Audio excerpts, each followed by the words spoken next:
Why did Moses need 40 years of African wisdom before he could free anyone? The answer changes everything you thought you knew about liberation. They taught you Moses fled to the wilderness. They never told you he fled to the intellectual and spiritual heartland of the ancient world. For 4 decades, the future liberator of Israel lived among the Kushites, the Midianites, the descendants of Abraham through Keturah, our people. And what he learned there didn't just prepare him to lead. It transformed him into the most powerful leader in biblical history. The Hebrew text calls it Midian. But Midian wasn't some barren wasteland. It was a thriving region of Arabia, connected to the great kingdoms of Cush and Egypt. When Moses married Zipporah, daughter of Jethro, he wasn't just taking a wife. He was entering a lineage of African priests and wisdom keepers who had preserved the knowledge of the Most High for generations. Zipporah herself was a Kushite woman. The Hebrew word Isha Kushite makes this clear in Numbers chapter 12. When Miriam and Aaron spoke against Moses for marrying her, they weren't just being jealous siblings. They were revealing the racial tensions that even existed within the tribes of Israel. But the Most High defended Moses' choice, striking Miriam with leprosy until she acknowledged her error. Now here's what they don't teach you in Sunday school. Jethro, Moses' father-in-law, wasn't just a shepherd. The Hebrew calls him Midian, the priest of Midian. This man held the ancient priesthood that connected back to Melchizedek, the mysterious priest king who blessed Abraham.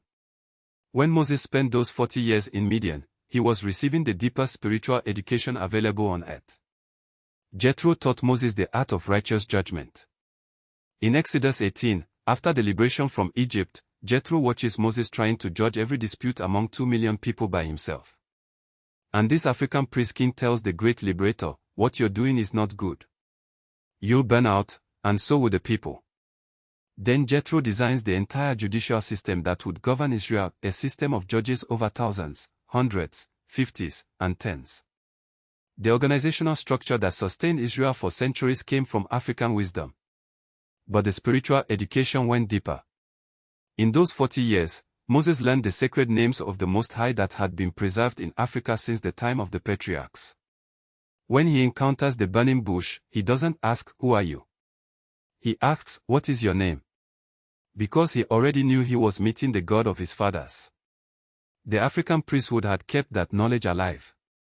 The rod that Moses carried, the staff that became a serpent, that divided the Red Sea, that struck the rock for water, that wasn't just any stick. Ancient traditions tell us it was carved from the tree of life itself, passed down through the line of African priest kings. When Moses stretched out that rod, he was wielding power that connected back to Eden.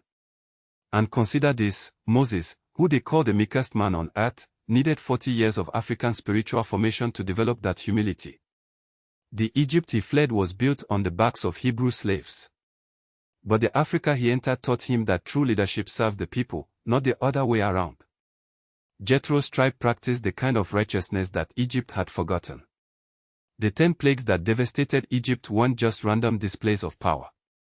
They were surgical strikes against the entire Egyptian pantheon, each plague destroying the credibility of their false gods. But Moses learned which spirits ruled Egypt during his 40 years of African education. The wisdom keepers of Midian had studied Egypt's weaknesses for generations. When Moses finally returned to Egypt, he wasn't returning as the confused prince who had killed an Egyptian in anger. He returned as a man who had been shaped by 40 years of African spiritual discipline. His speech, once halting and uncertain, now carried the authority of a man who had conversed with the burning bush.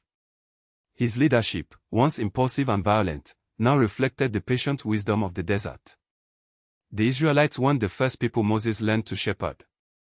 For 40 years, he had shepherded Jethro's flocks across the same landscapes where he would later lead Israel.